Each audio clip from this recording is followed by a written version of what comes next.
What's going on YouTube? Welcome to a how-to, and today I'm showing you guys how to do a spreadsheet because there's different kinds of spreadsheets, and if you're trying to go virtual and you're a small business owner, entrepreneur, this process of knowing how to do at least a spreadsheet on Google Docs will save your life because I'm telling you it is a huge tool. So without that, I'm going to show you how to jump into it and let's get right to it. So we're going to go from this to this. See, we'll put this in the corner and we're gonna go to like this. All right, so I'm gonna explain everything and how everything's gonna go. All right, so the first thing you're gonna want to do is you're gonna want to title everything. So you're gonna want your name. What is this for? For me, this is for my trading cards and comics, my inventory, how I'm breaking it out, how I'm selling it, how much it's gonna cost me and everything. So with this particular setup, this is called my exoskeleton. And what my exoskeleton is it's basically what I do outlined. So the first thing you're going to want to know when you're doing a spreadsheet is what information and who is this for. So is this for you? Is this for a client? Is this for your own business? Is this for your accountant, your tax person? What is this for? The next thing is you're going to want to know what information is going to go on it. Is it a profit and loss? Is it like an inventory? Is it a checklist? What information is your spreadsheet going to contain? So the spreadsheet that we're working with today is trading cards and comics inventory because that's what we're flipping. That's what I'm selling right now. Things like these. I have Star Wars cards. I have Pokemon cards. I even have comic books like this. So we're going to get everything sold today. And I'm going to show you guys the spreadsheet behind it. So the first thing you're going to want to do is have your labels. So I have card type and card name. And what card type is whether it's a Star Wars card, whether it's a Mustang card, whether it's a Jurassic Park card. The next thing you're going to want to do is I have its name. So each of these cards has its own name. So for example, this one's the 69 Grande. I have it all right here. Because I do inventory by hand and by computer, I don't know. I just kind of do. I like writing in my notebook. Now, this is the paper version. This is kind of like the light paper version and everything, and this is probably what you guys are used to. However, I am always talking about staying ahead and making sure you're using technology, especially since technology is only going to continue going forward.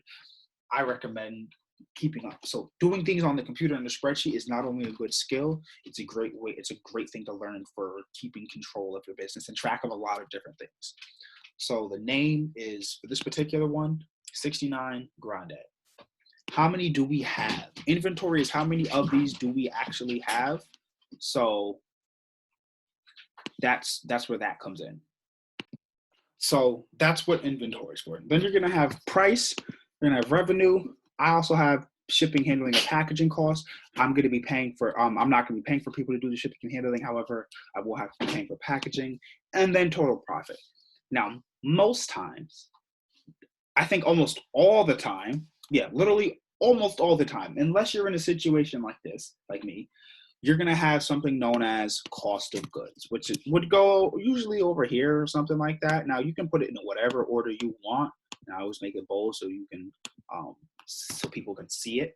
However, it depends. So if you want, expenses and then inventory and then final and everything, you can break it out like that. However, it really, like I said, depends. Who is this information for? If it's for someone else, you're probably going to want to put it in like an expenses type of order. This information is just for me, and I'm just showing you guys the basis of it, and you guys can get creative in putting this in whatever order or whatever works best for you. It's not a one-track kind of situation. So cost of goods would be what you paid for whatever it is that you're selling. So in this particular case, these were all gifted to me by my grandmother. So we don't have a cost of goods. The next thing is, you see how I made a difference between inventory or regular numbers. Things like price and revenue, they have a dollar sign. And the way you go about that is this little format as currency. This is a little format section. You can format, your numbers into different formats. So you might want to do dates. So numbers can mean different things. They can mean dates, finances, accounting, times, duration. So you're going to have different numbers depending on what it is that you need. So in this particular case, we have gone from regular plain text numbers 7.55 to making them $ numbers. And the way to do that is you're going to highlight the cell and you highlight the cell or cells that you're going to want, and then just go and press that. So plain text to show you, we're going to highlight the cells, go over to this little format area, and just press the money sign. And there you go. Now you have it. It does not affect letters. So whatever you format it to, it won't only affect numbers. The next thing I'm going to show you is how to make this easy.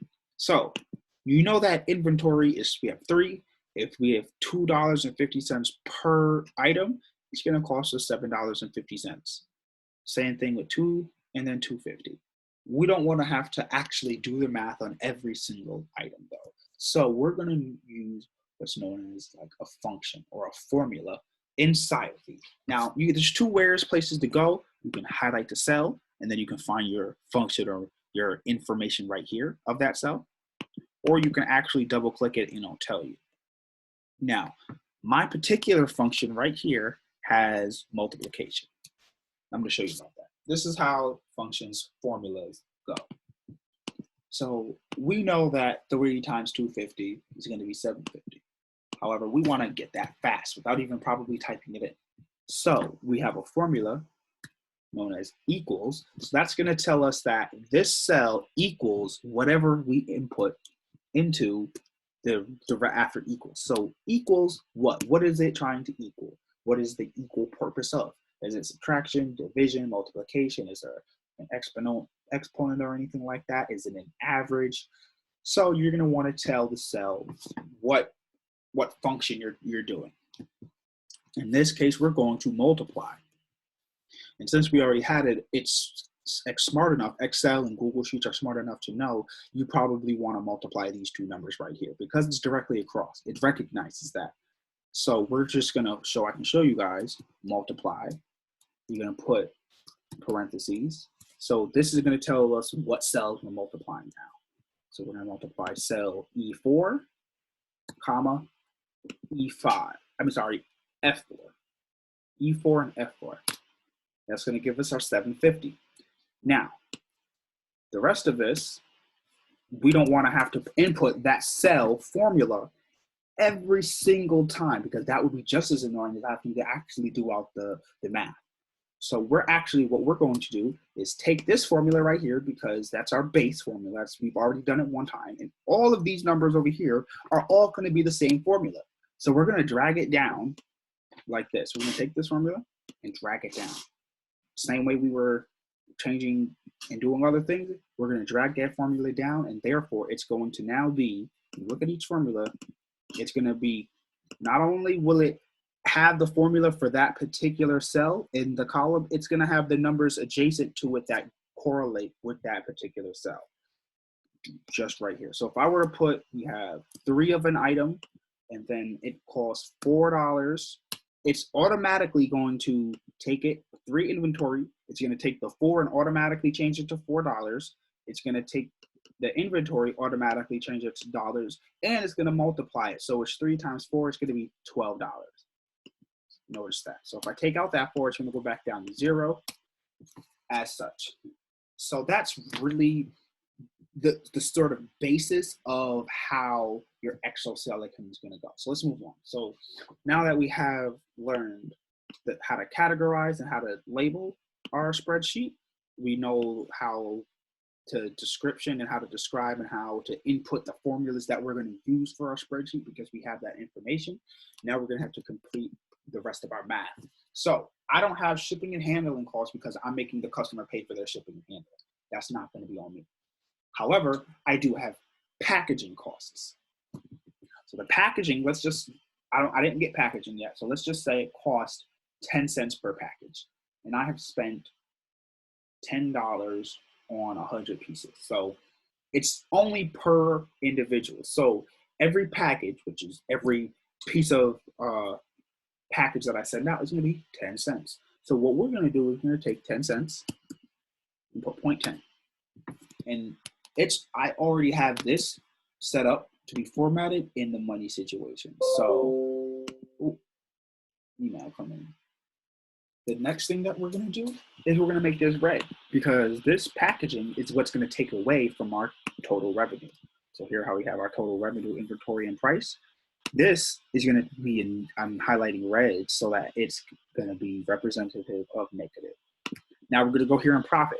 We're going to do another formula because we want to take our total revenue and subtract our costs and find our profit. So how are we going to find our profit? We'd have to take our revenue. So what would our formula look like? It would look like what? Minus equals, minus equals minus, and then we have parentheses. We're going to select total revenue first because that's what we want to take the subtraction from, comma, J3. And so the reason that we're going to take it from J4, the reason that we're taking it from J4 is because that's where our subtraction comes from. So we're going to press enter, and it's going to give us a number, $7.40. Now that's what we are taking out profit. So for a 69 grande, we have 3 of them. If they are $2.50 each, that means altogether it's going to be $7.50. Now, if we were to sell all of them together, it would be 10 cents. And so our profit would be $7.40. However, we know that that's not necessarily how it works. We have to go by the largest number possible. And the largest number possible is if I sold each and every single card on an individual basis, on an individual level. So each card for each inventory, I'm going to put 3. So multiply this by 3. So instead of 10 cents, we'll have 0.30 cents. So now it drops down to $7.20 for this total because of packaging. And then we're going to do the same thing like we did in revenue, because we want to copy our formula and drag it all the way down. And I have a lot. If you guys are following me across my other social medias, you'd see how much inventory that I have right now. So you're going to want to bring this formula all the way down as we did such. And that's going to give us our total values of everything. That's our profit. And then you're just going to really fill it up from there. At that point, now you have all the information you need to do your spreadsheet. So you've learned that, okay, you have it titled and named so that you know what the spreadsheet is for. You already know who the spreadsheet's for, which is why you're going to do the exoskeleton and put it in a certain way, the order that you're going to put it in. You know what the spreadsheet's for, so what information is supposed to be on the spreadsheet, whether it be, the revenue, the cost, the inventory, the pricing, the invoices, the check number, whatever information is going on the spreadsheet that you're going to put up there, in whatever order you would like, based on how you want it, or based on how whoever you're doing it for would want it. Then you're going to just set out your exoskeleton as such. You're going to want to do all your formulas as you go. So what I like to do is whenever I come across something that I know is going to be repetitive or repeating, you're going to want to take that formula and then create it all the way through. So as I go, I'm like, okay, on the very first one, I know that this is going to be $7.50. So the next time I do something, like, it's going to be this simple. Mustang cards already came up, right? So I'm going to make that bold. We're going to press tab. What's the next Mustang card we have after the Shelby GT? We have the Shelby de Mexico. Shelby de Mexico.